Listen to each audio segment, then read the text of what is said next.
Hi everyone, welcome back. Hope you all had a great weekend and a wonderful, blessed Mother's Day. I did. And yeah, it's Monday, so it's time to get busy. I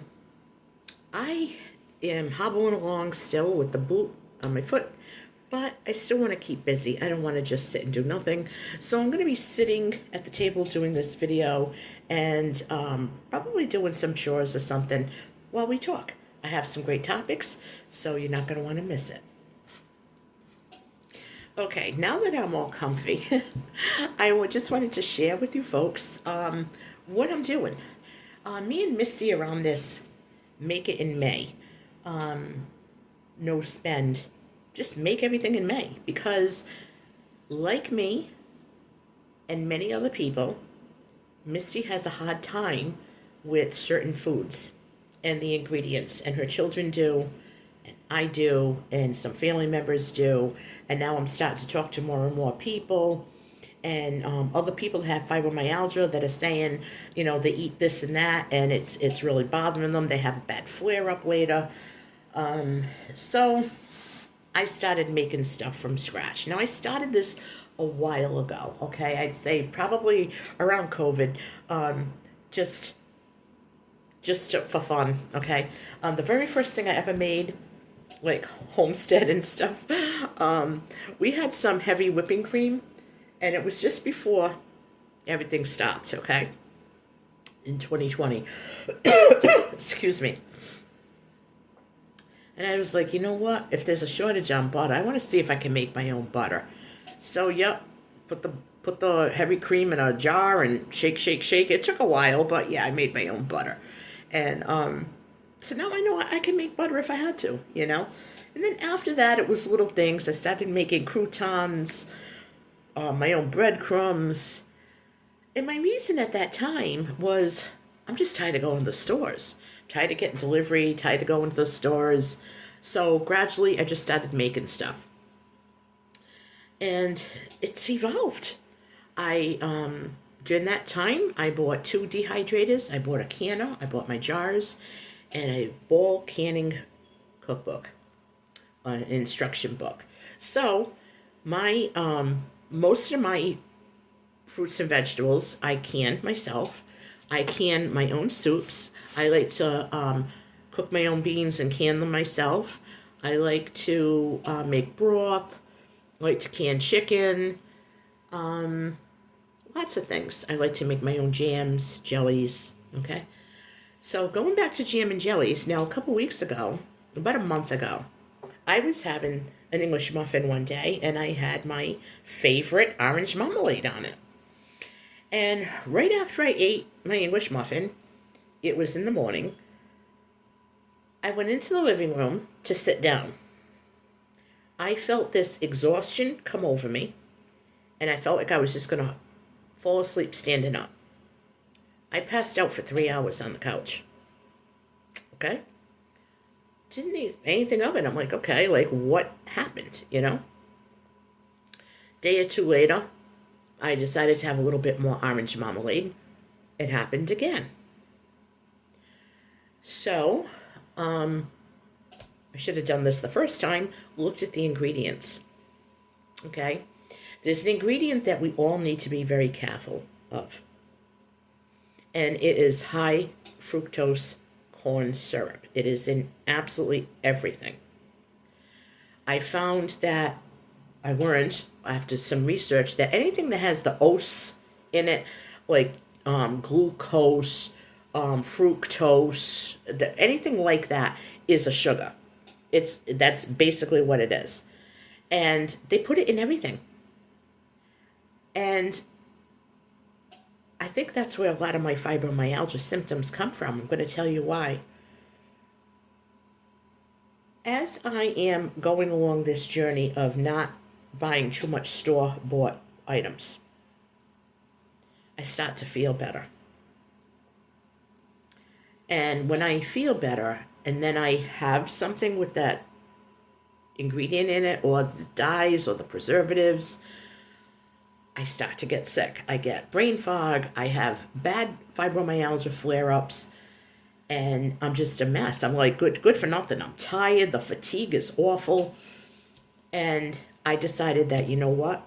I need to do this. I need to make my own bread, make my own cookies, make my own jellies and jams. I don't drink juice anymore. If you knew what was in orange juice, you would die. Okay, so for instance, I like to drink, well, I used to like to drink the Tropicana low acid orange juice. And they say it's hot, healthy, it's got omega 3. Do you want to know why it has omega 3 in it? They run it through the bladder of a fish to get the omega 3. That's disgusting. Also, I'm allergic to seafood. So that is a sneaky thing to do, is to put an ingredient like that, or the way that you're processing the juice, to even do that. Juice is supposed to be the liquid from the fruit and nothing else. So that's why I started buying those clementines all winter, and I was eating my clementines, and it was so much less sugar. I didn't have, the fibro fog or anything like that. So I make just about everything. And there are a lot of things that just have way too many ingredients. Me and Misty talk about this every day. And, well, we talk every day. And we always seem to get back to this, though. We just can't handle this food. And I'm wondering how many other people out there would feel so much better if they stopped buying this nonsense. Now, not everybody can make jam. Not everybody can make their butter. Not everybody wants to can. Not everybody knows how. Some people don't have the desire. A lot of people don't have space, or they just don't want to garden. But there are things that you can do so that you're eating things with whole ingredients. So when I'm canning food, I look for this. You need water to can it, and you need the product that you're canning, whether it's chicken, sausage, whatever. If you want to put seasonings in it, fine. When you go to buy a can of vegetables or a can of fruit in the store, commercially canned, there should be nothing in there. It should be, if you're buying peas, it should be peas, water, salt. That's it. That is all that should be in our food. So I can't have cattle and I can't raise chickens. But what I can do is I can grow as much produce as I possibly can. And when I can't, I like to go to like a local farmer's market, or someplace if it's a little more organic. Now, don't go crazy with this organic stuff. Organic simply means that there are 2 pesticides that they cannot use on their crops in order to classify it as organic. So they still use pesticides.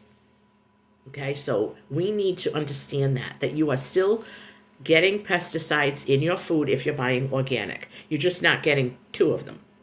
Okay, so 2 less is better than none less, right? Personally, when I grow my garden, I will grow dozens and dozens of everything. Because you know why? Some aren't going to come up. Some are going to get eaten. Some will come up and they just won't produce anything. And at least I know I have enough. But I will not plant just a few things and then spray them with chemicals. I just won't do that. So for Make It May, I did a couple of videos, I think I did, for Make It May. Today's video is going to be, I'm going to just talk about a few things that I have going on for the month of May. And we're also at the same time trying not to spend any money, okay? So, I need a wreath for my front door. I have the form that I bought from the Dollar Tree years ago. And I also have a heart. So I have a round one and I have a heart. I think I'm going to use the heart. So I am going to be cutting up some old jeans that I have hanging around into strips and just tying it to make the wreath. And then I said, let me go see what I have. I don't have many crafting items, but I found these, which I can hot glue on there. I found a tan sunflower. And and I found, I don't know if I'm going to put this flower on there. I may. But I got all these leaves that I can, clip off and hot glue on there every couple of, inches or so. I can make a bow out of this because I think this, I don't even remember buying this, but I guess I did. I can make a beautiful bow. This is like a denim and it has the lace, and I just think it would, the burlap, I'm sorry, with the lace, and that would look so cute with denim. So yeah, I'm going to try that too. I got out my glue gun, and I'm going to be making the wreath either today or tomorrow. But I wanted to come on and show you something else. So I'm going to pause the video for a second, and I'll be right back. Okay, so I am just as guilty of using this next item as anyone else. Cooking spray. First of all, it's a couple of bucks a can. Second of all, I don't think it's that great for you. Back in my day, when I was a child, my mom and anyone out there who is my age, you'll know and you'll remember, your mother, your aunts, anybody who baked, would butter the pan. Now, my mom would get like a little paper towel, and she would dip it into the butter, grease the whole pan with the butter, and then she'd get a little bit of flour and flour the entire pan and then dump out the extra flour. The first thing I learned how to do with my mom was how to grease and flour a pan. Nothing stuck. We didn't need non-stick pans. They didn't have them, but we didn't need them. And we didn't need this stuff. Now, I'm not saying don't ever buy this stuff. If you want to, go for it. I choose not to. I don't even know what the heck is in this. So we're going to go through the ingredients together. It says canola oil, soy lecithin. It's dimethyl silicone. And that says for anti-foaming. So that's silicone. Isn't that like some kind of plastic? It also contains a propellant to dispense the spray. And it adds a trivial amount of fat. Contains bioengineered food ingredients. Would you rather use this, quick and easy, basically poison, or would you rather just take a little bit of butter, even if you use margarine, if you don't use butter, but that's a whole other video, but the butter and flour to grease your pans.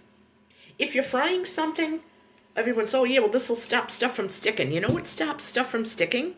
Making sure your pan is hot before you put the food in it.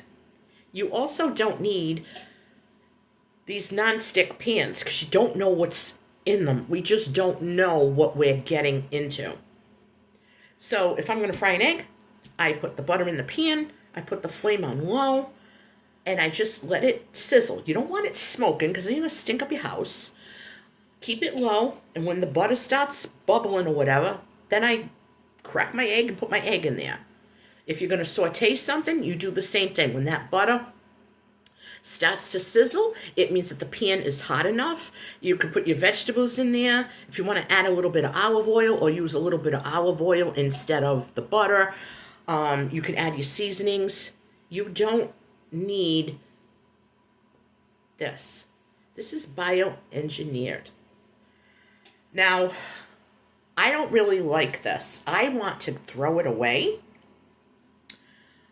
But somebody, who shall remain nameless, somebody likes to use this when they light the grill. And it's not me. I don't know. They just say the food doesn't stick. They spray this on the thing and then, but I think it's the same thing. Just if the grill's hot enough, and so what if it sticks? Clean it. Like, how lazy are we getting? This also has an expiration date of 2026. But this is what one of the items I'm getting rid of, and I'm not going to be buying anymore. I'm not going to be buying the non-stick spray. Another thing you don't want to use is, if you want to, go ahead, plastic liners for the crock pot. Now, I was big on spraying my crock pots with this until I started thinking about it. So what I'm going to do now, there's two things. I can either not do anything and just scrub the crock pot like a normal human being, or I could just get a little bit of butter and just butter up the crock pot or oil it up and nothing will stick to it. So I'm glad that Misty is doing the Make It May, and we're doing like a low spend and no spend. It's not a collab or anything. We're just doing it. If there's something that you're going to eliminate from your kitchen that you can make yourself, please leave me a message, a comment below. Let me know what it is that you're going to eliminate from the stores. So for today, this is my thing. I'm going to keep this like maybe for like an emergency, or we can use it if we're, for tools and stuff, like a nonstick, but I'm not going to use this to eat, and I will not be purchasing this anymore.